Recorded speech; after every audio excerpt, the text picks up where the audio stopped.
This is the point that we want to bring. This is Rabbi Yochanan's big Bam Kasha. If once you took it apart, meaning after the Kmitza, and that's our sugya, between the Kmitza and the Haktara, you found that one of the breads is broken, it's chaser, so that's like the shirayin, that's chaser. What's the halacha? Halachim pasul, umaktir alavis habezichen.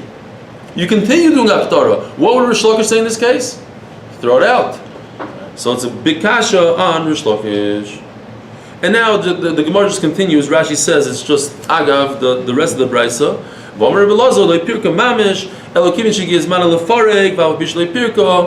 Fine. That we had last night. That what it doesn't mean literally taking it apart. It means the chatzos came around 6 hours into the day, and since we said, the Gemara says, since the bezichin, the levain is inside a bezichin, it's inside a spoon, so it's as if it's separated already, as if we took the kmitza. And the time came and the kmitza is gone. Whereas a mincha you have to physically do a kmitza. Okay. Omar lei. So he said, "Oh, I have a pshat. I'll tell you a pshat. Homani Rebbe Eliezer. We just had a machlokes. Rebbe Eliezer and Yeshua. Oh, so that you asked me a kasha from this Mishnah. That's Rebbe Eliezer. That says that even if everything was lost. Everything is lost, you still do a zrika adam, right? By dam you say zrika, and by mincha, if it's nevad, pasol, tome, whatever, you do zrika. Omer lei, mishnah shleima. I'm telling you a full mishnah. What did we say yesterday? What does milei mean? It's sholem, it has the whole thing. So a sholem over here means it's a mishnah stam. Stam mishnah means an anonymous mishnah. The halacha is like an anonymous mishnah. It's the best type of mishnah you can have. There's no machlok, it's nothing. It's just a solid halacha. So the mishnah is a stam mishnah. I'm giving you a mishnah without any names, and you're telling me it goes according to one shita, Rebbe Eliezer? That's not fair. Honestly, Rebbe Eliezer doesn't make any sense. And not only that, I'll prove to you it's not Rebbe Eliezer. Rebbe Eliezer. If it's going according to what's Rebbe Eliezer shita? That if everything went missing, you still do zrika. What does this Mishnah say? If the bread broke, and we had to say that maybe the pshat is one little crumb got lost. But over here, so say it fully. Say that even if the entire shirayim got lost, you still do haktara.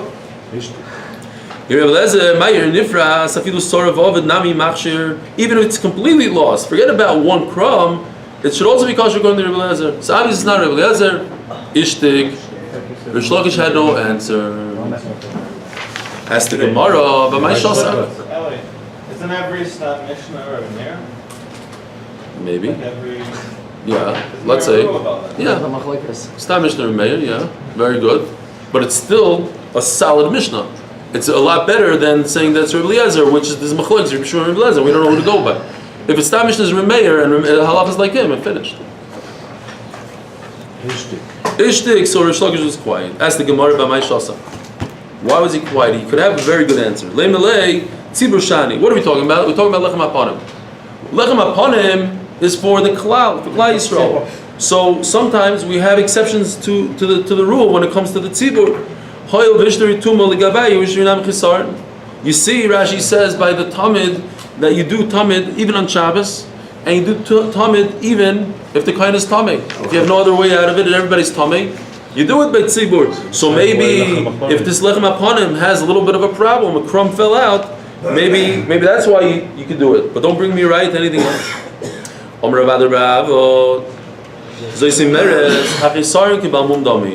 So Ravada says no. I'll tell you the pshat. How come Rav Shlokish didn't answer this? Because Rav Shlokish agrees that by lechem aponim, if a little part of it goes missing, then it's like a balmum. And a balmum, if you have an animal that's missing a limb, you can never bring it on the mizbeach, regardless if it's for the tzibur or not. Let's say there's no other korbanos in the world, only an animal that has 3 legs instead of 4. You can't bring it. You can't say, oh, tzibur. So too, a piece of bread that's missing part of it is like a balmum. Ve'ein balmum bet tzibur. Yasser Rapapa v'komer lo shmaitza. So Rapapa was saying this over. What? What's the musar? He's not in his game today. We're working on it. Working on it. I don't hear you. Rav Levi Darish time of the crow.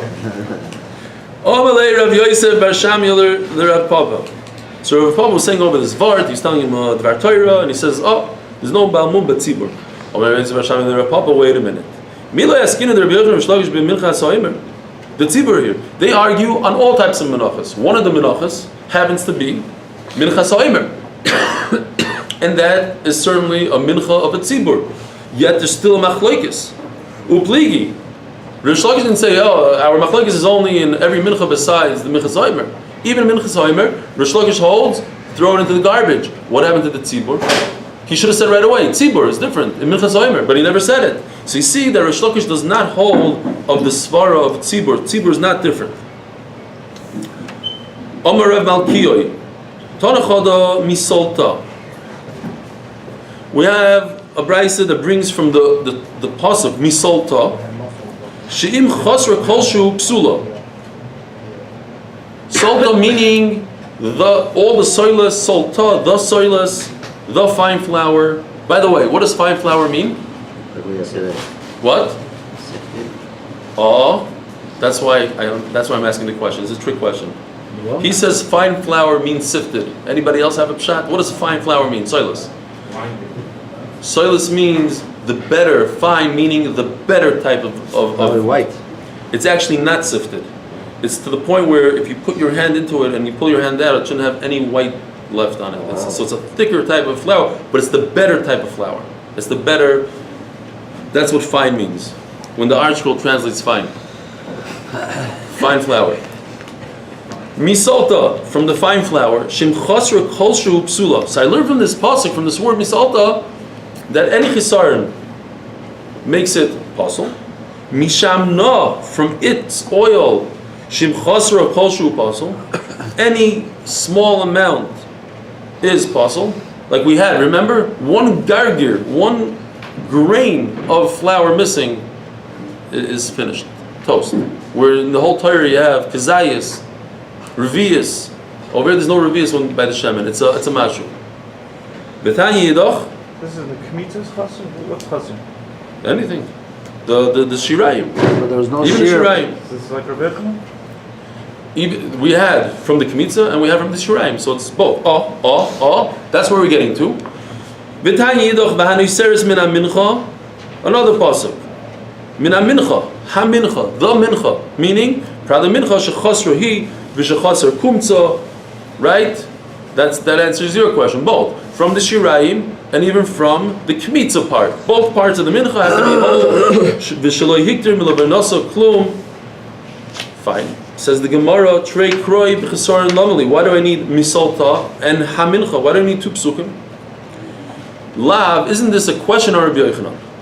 Lav chad lemincha shechosra koydem kmitza. Isn't one pasuk going to say, to exclude, that if it went missing before the kmitza, you cannot go home and fill it up like Rabbi Yochanan says? V'chad l'shirayim shechosra ben kmitza lehaktara. And one is coming to say the other case, the second machlokes that we had, even after kmitza, but between kmitza and haktara went missing, and you cannot be makter.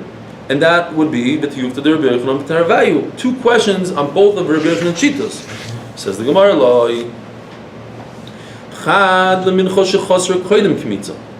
one is talking about before, but yes, like we thought, but it agrees to Rebbe. And then what?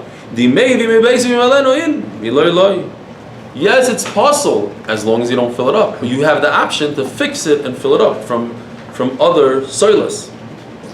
V'chad l'shirayim, the second pasuk, the hamincha pasuk. Let's say v'chad l'shirayim shechosru ben kmitza lahaktara. Yes, like I said, what did Rabbi Yochanan say that I could continue doing the haktara? The pasuk says it's no good. What's no good? And that's what we said all the way in the beginning. There's two parts here. Do you continue with the kmitza and do you avodah? Yes, but the rest of the shirayim is possible. Today is not a problem with 10 minutes. We're going to have a different problem. We're going to finish too early. Because it's actually a shayla.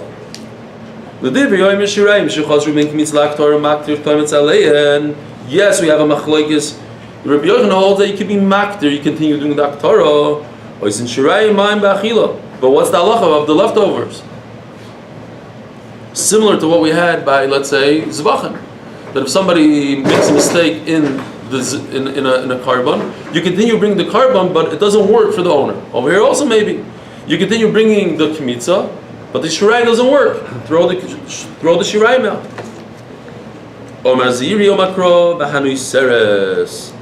The leftover goes to the kohen. But not the leftover of the leftover. What's going on? If I have a bowl and I take kmitza out of the bowl, what is the rest of the bowl called? Leftover. Now, if that leftover, part of it fell onto the ground and disappeared, what is the bowl called? The leftover of the leftover. Because if the first part that I take out creates a leftover, so then the second part that I take over creates a leftover of a leftover. And the Torah says that only leftovers go to the kohen and not leftover of leftovers. Therefore, you'd have to take the shirayim and throw it out. So there's two pshatim in Rashi. Whether the shaila is whether Rabbi Yana is coming to disagree with Raziri, or he's just learning it out from another place. It's just a shaila. How does he learn the same halacha that we just said, b'hanui seres, and not leftover from a leftover? He's coming min mincha and mincha shahoisek kvar. Comments b'smor. If he's arguing, then Rabbi Yochanan has always said the last price was a little bit of Yana, that holds that you can eat from the, even if it's use leftover. Okay, but it's a lot better to say I hold like everybody. Yeah. When they do the kmitza, when the kohen does the kmitza, and he's getting it exact, that part that's falling out of his hand goes into the would have is to go to going the bowl. into the bowl. Yeah. But if it went out of the bowl, You can't eat it. You can't do it. it's That's as if it. the bowl Yeah, that's itself chaser. spilled over, Right. even though the kohen took it out. Yeah. Because you need the whole from the kmitza and the whole from the bowl, and over here somehow in between something got lost. This could lead to OCDness. big time. Taking it in. Komatz v'smoil. So it says in the Mishnah that if you one of the psulim, in addition to mechusar kippurim, mechusar pugadim, sitting on the ground, one of them is if you did the kmitza with your left hand, it's possible. When Beser says you can redo it, but the left hand is a psul. Minan immediately, how do you know left is no good? Omer Beser lo makro vayakir v'samincho vayimali kapi mimeno. It says, it doesn't say what it is. It doesn't say what hand. It says kappa. It can mean right hand. It can mean left hand. Kap zeini yidem out. Kishu oimer. It says in another parasha by Mitzayra. V'lokach hakoyim v'lo yashemin v'yotzach al kap hakoyim hasmolis. Over there by Mitzayra, it's dafka the left hand. So I'm going to learn from it. It says one time smile. So far, we're going to see that there's actually 4 smiles.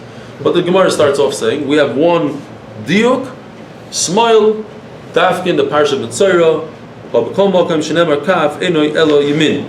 But by us, in our sugya, when we get to mincha, since it doesn't say anything, it means the right hand and the right hand dafka. As the Gemara of Maboyle Legufei, smile is coming to tell us that not only, I would think, maybe it's coming to say that I could do it also with a left hand. I can do it with the right, and I can do it with left.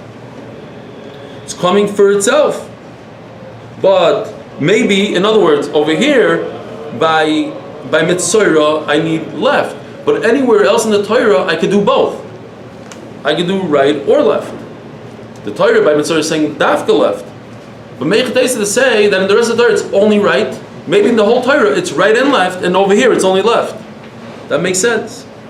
Says the Gemara, smallest achrinu ksiv. There's 2 parashas when it comes to the Mitzorah. There's a rich Mitzorah and a poor Mitzorah. So in the parasha of the rich Mitzorah, it says smile for a second time. And from there I learn out that dafka in this parasha is smile, but everywhere else it's biyamin. As the Gemara of Eima ein miyud achamiyud ela l'rabbos. Interesting. If I have a double negative, maybe it comes to give us a positive. So it says smile twice to tell us that in that parsha itself of Mitzorah, I can do it with the right hand. Why does it say twice? To say smile, but you know what? Not really smile. Smile again. Because two negatives maybe is a positive. Maybe that we have a concept like that in the Torah, that a miyut after a miyut comes to be married, but not to be mimayit. Because if I wanted to be mimayit, I would only say it once. Why did I say it twice? To tell us that it's a ribuy, not a miyut. So the reboot would be what? That even in Mitzorah, no, that in Mitzorah is even right, but I don't know the rest of the. I don't have really a pshat maybe. Yeah. Says the Gemara. There's a third smoil. Smoil sachrinik in the parasha of Ani. It says it for the third time, and therefore I can't say miyut achar miyut because miyut achar miyut is only a double negative, but a triple negative is back to the original, which is a miyut. Menachos R Eli Stefansky. So that. From the third one, I would learn to our sugya that it's yamin. Ve'ema adarabba makan smolis av ba'alman nami smolis. Maybe it's coming to say that everywhere in the world, everywhere in the Torah, the word kaf means the left. Says the Gemara, arba smolis ksivi. That's why there's actually four. Trei ba'ani or trei ba'asher, two in the parasha of the ani and two in the parasha of the Asher. If you want to see Rashi, since we have a minute here, look at Rashi all the way, 3 lines from the bottom. It says, Vimkein b'chadi yatir sagi. Says Rashi, v'nichtav tlasav v'nishtlik. Really it should say 3, and that's it. Why does it start to say 4? Chad l'gufei. If it said 3, I would have one smoil for itself, and say that the rest, in the rest of the Torah, it's either yamin or smoil. V'chad ma kan smolis af. In the rest of the Torah, it's yamin.